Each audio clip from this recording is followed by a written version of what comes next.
Cerita mempersembahkan Sabda Pandita Ratu.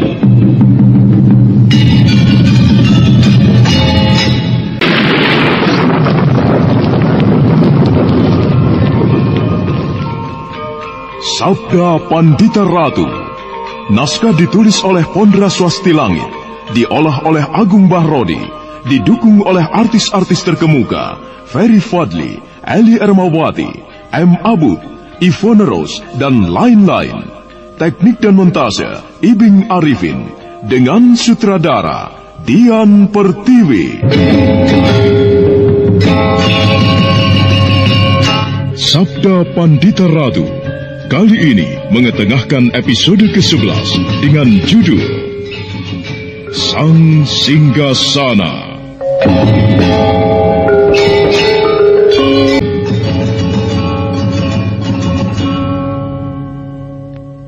Bagaikan menyaksikan sebuah tontonan yang langka, para senopati dan prajurit memperhatikan apa yang terjadi dengan seksama. Kebo Ijo telah mempersiapkan ajiannya dengan sebaik-baiknya. Tangan kanannya yang terkepal teracung ke atas, siap melontarkan kekuatan yang maha dahsyat. Sebaliknya, Senopati Pragolapati yang menyimpan dendam setinggi langit pada Kebo Ijo telah siap pula melontarkan ajian pusar angin. Maka tiba-tiba saja angin bergerak mengelilingi tubuhnya, membuat pakaiannya berkibar-kibar, dan serentak keduanya kemudian meloncat.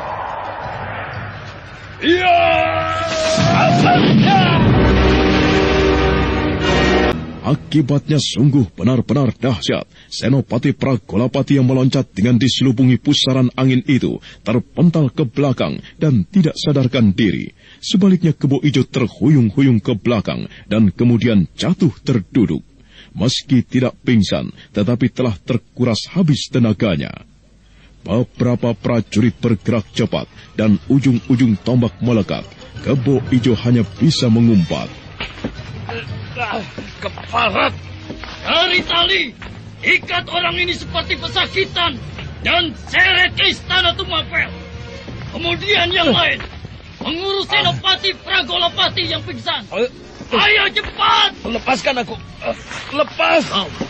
Kau harus kami ikat. Ayo, jangan melawan. Lepaskan aku! Tidak!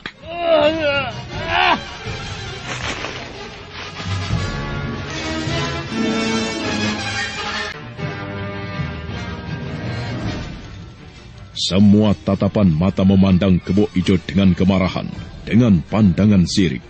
Dan bagi Kebo Ijo, itu melebihi tajamnya pedang. Kebo Ijo semakin bingung. Dia segera mencoba menggunakan nalarnya, mencoba membayangkan apa kira-kira yang telah terjadi.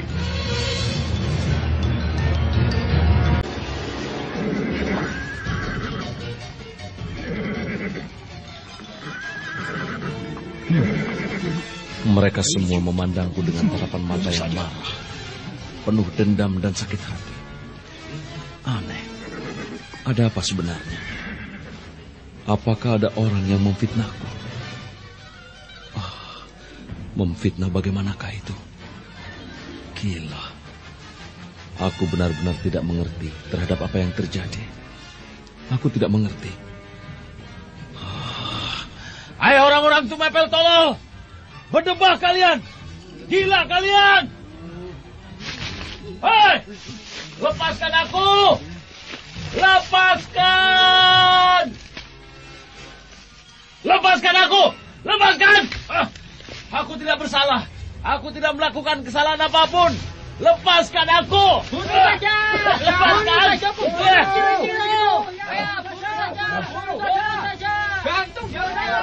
Lepas! Kalian gila!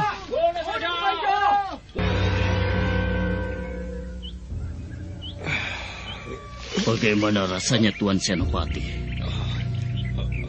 Agak baik. Dadaku tidak sesak tadi lagi. Jamu telur ayam mentah, Tuan. Mana? Ini, Tuan. Ada lagi. Ini, Tuan. Ada lagi. Kami hanya mendapat 2 butir, Tuan. Mana Kebo Ijo? Ia diseret ke istana, Tuan. Bagus. Tetapi di mana aku sekarang? Rumah siapa ini? Tuan. Agaknya Tuan Senopati pingsan lama. Ini rumah Kebo Ijo, Tuan. Kita kembali ke istana. Tetapi keadaan Tuan... Aku sudah sehat. Daya tahan Senopati Pragolapati memang luar biasa, membuat prajurit yang menjaganya merasa kagum. Senopati itu tidak mengalami kesulitan ketika harus meloncat ke atas punggung kudanya, bahkan memajunya dengan kencang sekali kembali ke istana Pakuwon Tumapel. Sementara itu, di istana Tumapel terjadi kesibukan besar. Keris empu gandring yang menancap di dada Akuwu telah dicabut oleh seorang empu istana. Jasad Akuwu juga telah dipersiapkan untuk upacara pemakamannya. Empu itu sendiri kemudian membawa keris empu gandring yang telah merenggut nyawa Akuwu ke pendopo. Kebo Ijo jadi terkejut.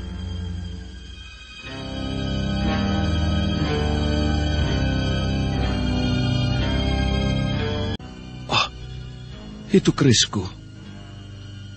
Itu kerisku. Mengapa kau bisa ada di sini? Itu kerisku. Ya, itu kerisku. Itu kerisku!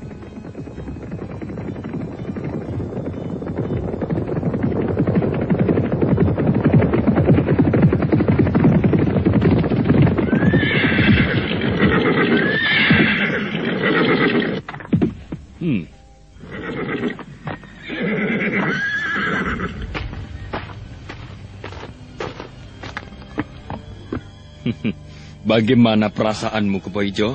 Lepaskan aku. Lepaskan. Aku tidak mengerti. Persoalan apa sebenarnya yang sedang kau paksakan padaku? Lepaskan aku. Jangan berpura-pura tidak tahu, Kebo Ijo. Keparat. Berpura-pura tidak tahu untuk persoalan apa ini? Kau berilmu tinggi, Kebo Ijo. Kau ternyata mampu mengalahkanku. Ajianmu yang kau sebut Sawur Endog Amun-Amun itu benar-benar dahsyat karena telah membuatku pingsan. Tetapi kau tergelincir.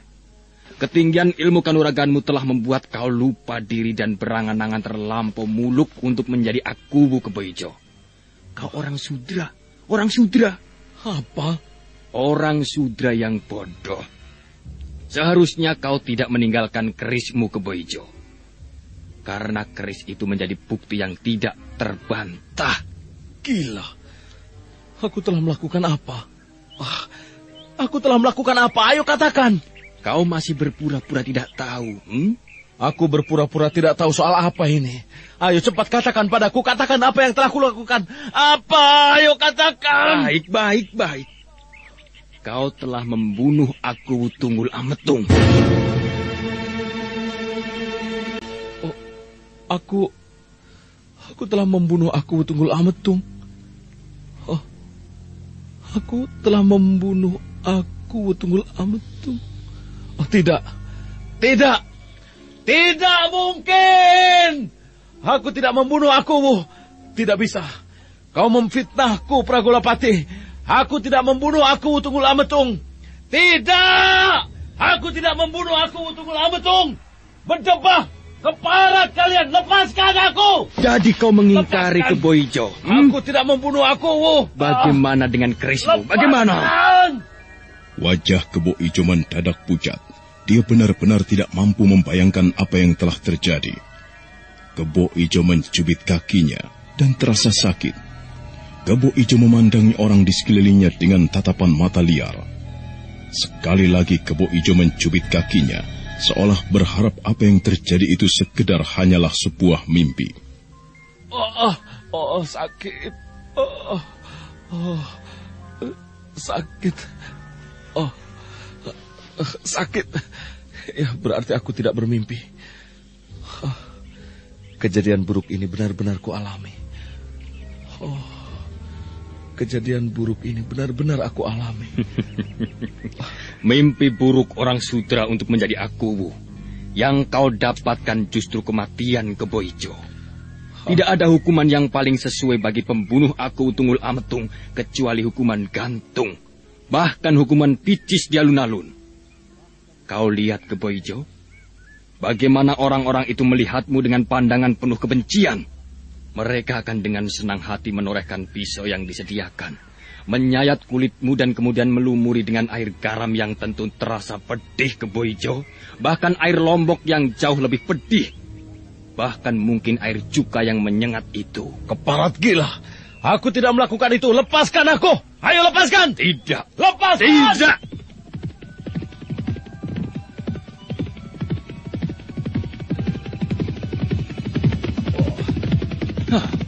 Ia muncul di sini.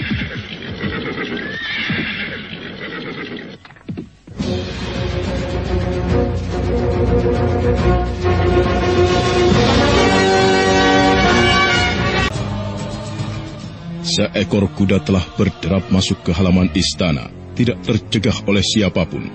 Tentunya kuda dan penunggangnya itu tidak menarik perhatian. Jika kudanya adalah kuda biasa, penunggangnya penunggang yang biasa pula. Tetapi yang muncul adalah seekor kuda putih. Penunggangnya berpakaian serba putih, berjubah putih, dan bertutup wajah serba putih pula. Senopati Pragolapati yang melihat kehadirannya menjadi tegang. Dia segera memberi isyarat kepada prajurit untuk mengepungnya. Kebo Ijo menjadi gembira hatinya. Dia merasa akan tertolong jiwanya. Semua yang menyaksikan kehadiran orang berjubah putih itu terdiam. Tidak ada yang berbicara. Atau kalaupun ada yang berbicara, mereka hanya berbicara. Tolong, lepaskan aku. Aku tidak membunuh aku. Tolong, lepaskan aku.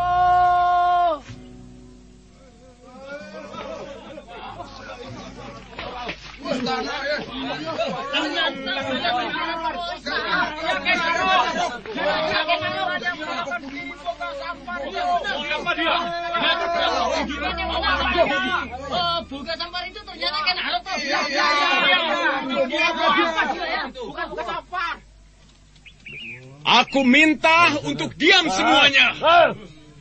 Aku berharap diam semuanya. Kalian masih ingat, akulah Ken Arok, bekas pimpinan pengawal istana Tumapel ini.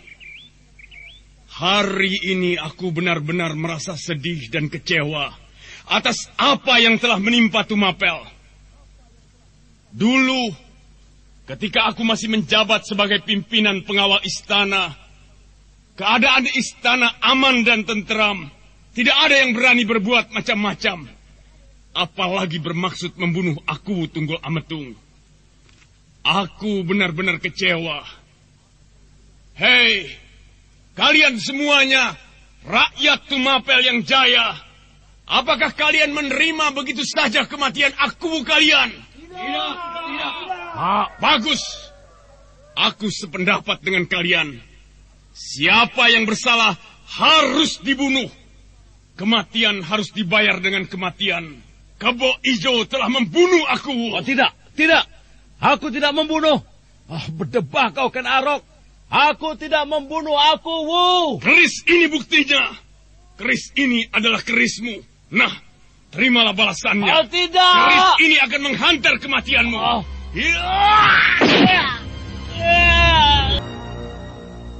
Kau pernah bertanya apakah peranmu? Nah, sekaranglah jawabnya.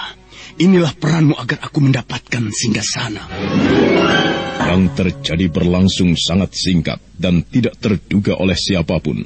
Sejenak orang-orang terkejut melihat orang yang berkerudung berjubah putih dan berkuda putih itu, yang ternyata adalah Ken Arok.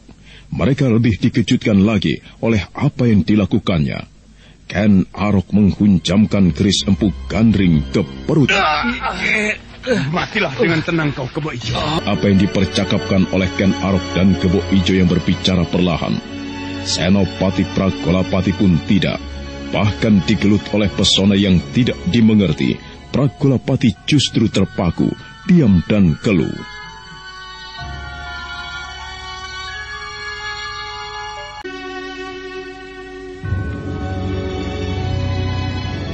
Dan pendopo istana Pakuan itu bagai digelut oleh keadaan yang aneh. Semuanya terpaku dalam keheningan. Semua seperti merasakan sesuatu yang mengganjal di leher. Ken Arok mencabut keris Sempu Gandring, memasukkannya ke dalam warangkainya yang dicabut dari pinggang Kebo Ijo. Pemuda aneh itu kemudian berdiri. Dia memandang ke segala penjuru. Sedemikian besar perbawanya, sangat besar. Perbawa yang sempurna yang dimiliki oleh raja. Perbawa yang aneh itu menyebabkan satu persatu dari para kaula yang menyaksikan tidak lagi berani berdiri. Mereka kemudian duduk bersimpuh, meski di tempat masing-masing, di bawah siraman terik matahari. Saudara-saudaraku, kita baru saja melewati suatu keadaan yang maha berat. Aku telah dibunuh oleh Kebo Ijo yang merasa dipermalukan di pendadaran yang terjadi beberapa hari yang lalu. Kebo Ijo mata gelap dan membunuh aku yang sama-sama kita cintai. Kebo Ijo yang tidak tahu diri merasakan pembalasannya. Sakit yang sama dari keris yang dahsyat ini, keris buatan Empu Gandring. Saudara-saudaraku, sepeninggal aku, tentu kita semua bertanya-tanya, siapakah yang akan menjadi penggantinya? Segalanya berada di tangan Tuan Putri Kendedes. Tuan Putri sekarang sedang hamil. Keturunan akulah yang kelak akan menggantikannya. Nah, untuk sementara, siapakah yang akan menduduki jabatan Akuwu? Bukan kita yang menentukan. Bukan aku, Ken Arok. Bukan pula Senopati Pragolapati. Akan tetapi Tuan Putri Kendedes. Bahkan, andai kata Tuan Putri Kendedes yang mengangkat diri menjadi Akuwu, kita semua harus mendukungnya.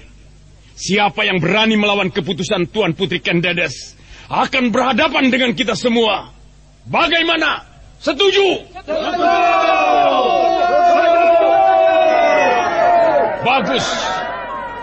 Dengan demikian kita semuanya telah sepakat. Kita semuanya harus melindungi Tuan Putri Kendedes yang untuk dalam waktu yang tidak terbatas akan menggantikan Tuanku Akuwu Tunggul Ametung. Dan untuk itu, aku akan menjabat kembali jabatanku yang telah aku lepaskan menjadi pimpinan pengawal istana.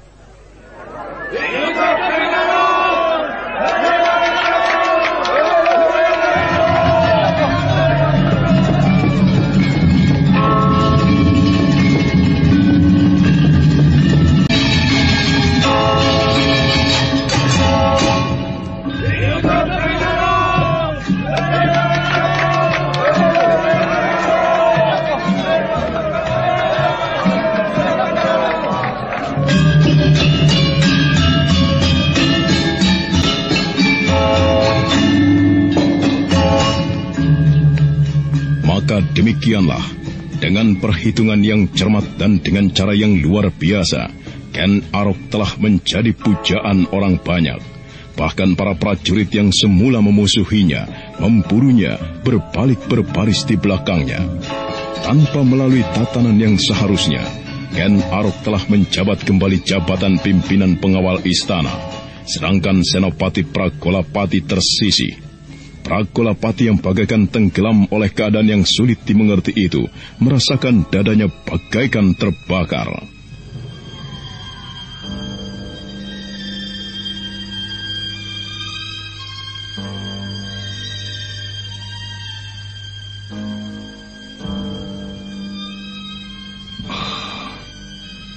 Aku tidak mengerti. Ada permainan apakah sebenarnya di balik peristiwa ini? Aku mulai merasakan ada yang tidak beres. Iya, kemarahan dan mata gelap telah membuat aku tidak mampu melihat. Sekarang, aku justru merasakan ada yang tidak beres. Ken Arok keparat itu muncul begitu tiba-tiba dan merampas kesempatanku, mencampakkan aku bagaikan onggokan kotoran yang tidak ada harganya. Dan sekarang, ia mengangkat diri menjadi pimpinan pengawal. Benar-benar gila. Aku tidak akan membiarkan hal ini. Aku harus menghadap Tuan Putri.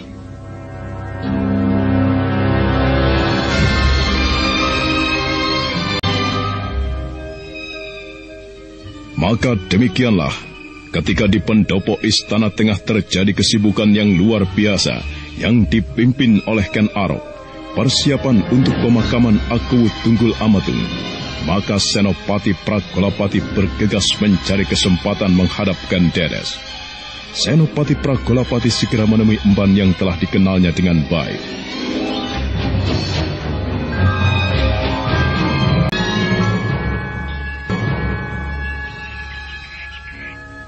Aku akan berbicara denganmu soal penting. Iya. Soal apa, Tuan? Menghadaplah kepada Tuan Putri Ken Dedes. Sampaikan pada Tuan Putri, Senopati Pragolapati mengajukan permohonan untuk menghadap. Tuan Putri masih dalam keadaan bingung, Tuan. Sebaiknya jangan diganggu. Sudahlah, menghadaplah. Ini persoalan yang sangat penting. Persoalan yang tidak dapat ditunda-tunda. Menghadaplah sekarang juga. Cepat. Ya, baiklah. Melalui emban yang dimintai pertolongan tersebut, akhirnya Senopati Pragolapati mendapat kesempatan untuk menghadap Putri Ken Dedes. Mata Ken Dedes masih nampak basah oleh sisa air mata. Namun kala Senopati Pragolapati menghadap, Ken Dedes bersikap tabah dan tetap berwibawa.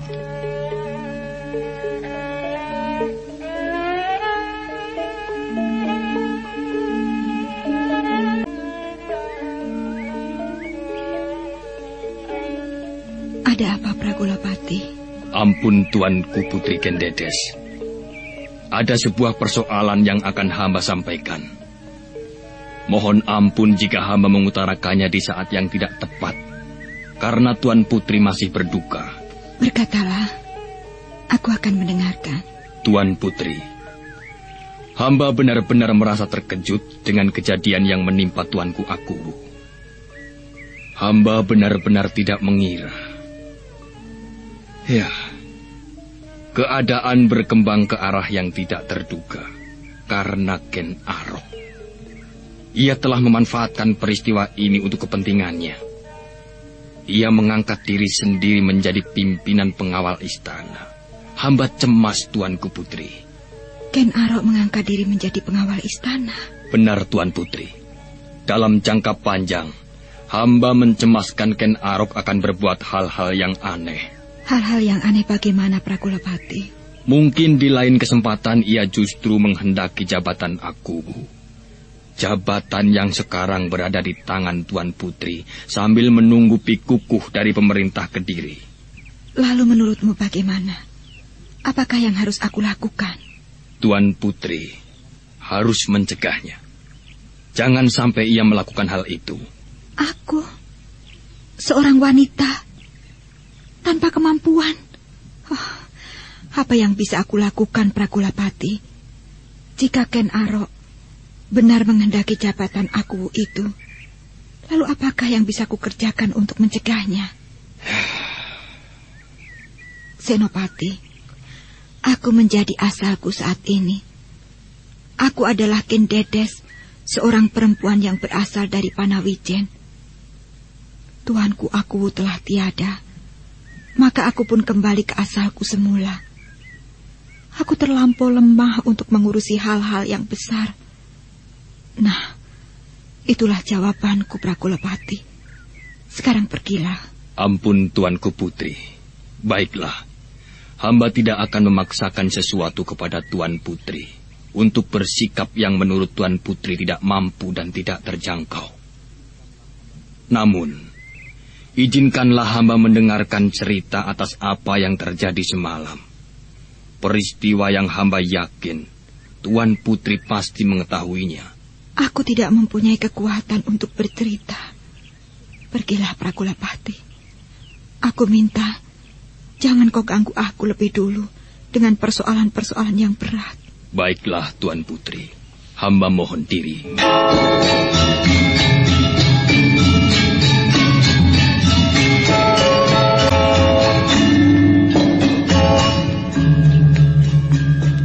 Halaman istana terasa sangat pengap bagi Senopati Pragolapati. Relung dadanya terasa menyimpan getir yang luar biasa. sulit bagi Senopati Pragolapati menerima kenyataan yang berkembang di Kediri. Melalui pintu samping, Senopati Pragolapati meninggalkan halaman istana, seolah tidak peduli dengan apapun yang terjadi di sana. Pragolapati berjalan menelusuri jalan samping, memintas alun-alun, dan kemudian berjalan lagi di sebuah lorong memanjang. Dia tidak peduli meski berpapasan dengan prajurit yang berusaha memberikan penghormatan padanya. Di sebuah gardu di sudut perempatan jalan dia berhenti. Pandangannya menerawang ke kejauhan. Tiba-tiba Pragolapati terkejut melihat seseorang yang berjalan mendekat. Ia berada di Tumapel pula. Kau masih ingat kepadaku, Kakang Pragolapati? Apa yang kau lakukan di sini, Diposari? Aku sedang melihat-lihat Tumapel. Di luar dugaan, aku menyaksikan peristiwa yang luar biasa. Aku Tunggul Ametung terbunuh. Sebuah bencana tengah menimpa Tumapel. Kakang, kau percaya dengan apa yang terjadi itu? Apa maksudmu, Diposari? Kau percaya bahwa Kebo Ijo membunuh aku Tunggul Ametung? Keris milik Kebo Ijo tertinggal. Aku tidak percaya. Aku yakin bukan Kebo Ijo yang melakukan, tetapi Ken Arok. Ken Arok? Iya, Ken Arok. Benarkah apa yang kau katakan itu, Diposari? Apa yang aku katakan ini adalah sebuah kecurigaanku. Untuk mengetahui kebenarannya, apakah itu benar atau tidak, harus dicarikan bukti-bukti. Akan tetapi, Kakang, cobalah kau bertanya pada dirimu. Mungkinkah Kebo Ijo membunuh aku? Ya, kemungkinan itu ada. Akan tetapi kemungkinan bahwa pembunuh aku adalah Ken Arok lebih masuk akal. Sebodoh-bodohnya Kebo Ijo tentu tidak akan meninggalkan jejak setelah membunuh aku dengan membiarkan kerisnya tertinggal. Dah, kau benar, Diposari. Aku yakin kau benar. Kebo Ijo tentu hanya dijadikan korban belaka. Ken Arok memang orang yang aneh. Ia bisa berbuat hal-hal yang tidak terduga. Termasuk Kebo Ijo. Kebo Ijo tentu tidak akan sempat dan pernah mengira jika Ken Arok yang selama ini bersikap baik kepadanya justru tega berbuat itu kepada dirinya sendiri. Ya, Kebo Ijo yang malang. Matinya mati penasaran. Betapa bodohnya aku. Bagaimana, Kakang? Ya, semakin aku bayangkan kembali, semakin jelas Kebo Ijo memang tidak bersalah. Ya, Kebo Ijo tentu dikorbankan oleh Ken Arok. Kira-kira yang terjadi adalah kerisnya dicuri, dipergunakan untuk membunuh aku, Bu. Lebih dari itu, Kakang. Yang harus membuat Kakang yakin adalah Ken Arok tega membunuh Kebo Ijo dengan keris itu. Apa artinya, Kakang? Kebo Ijo harus dibungkam selamanya. Lebih cepat, lebih baik, supaya tidak berkicau. Diposari, apakah kau melihat peristiwa itu? Iya, aku berbaur di antara penonton. Berdebah ke barat. Oh, iblis laknat. Ken Arok bukan manusia. Diposari, mengapa kau tertawa? Aku melihat seperti inilah hidup. Kakang Pragolapati sekarang mengatakan Ken Arok adalah bukan manusia. Aku jadi ingat bagaimana dulu Kakang sendiri memimpin sekelompok prajurit untuk membungkamku. Kau lupa bahwa sebenarnya kita masih bermusuhan, Kakang? Bukankah aku masih dicatat sebagai buronan Tumapel? Bagaimana, Kakang? Mengapa Kakang diam? Kau benar. Isi dunia ini memang serigala. Serigala. Serigala manusia yang menjadi singa atas orang lain. Manusia yang menjadi serigala atas kambing-kambing. Dan kambing-kambing itu adalah manusia yang lain. Silakan merenunginya, Kakang Pragolapati. Tunggu. Mau kemana kau? Kembali ke tempatku. Kenapa? Ingin tahu di mana aku berada sekarang? Aku tidak keberatan, Kakang. Sekarang aku bergabung dengan orang-orang Ganter. jika kau hadir di medan peperangan Ganter melawan Kediri dalam beberapa pekan yang lalu. Seharusnya kita bertemu, berhadapan sebagai lawan.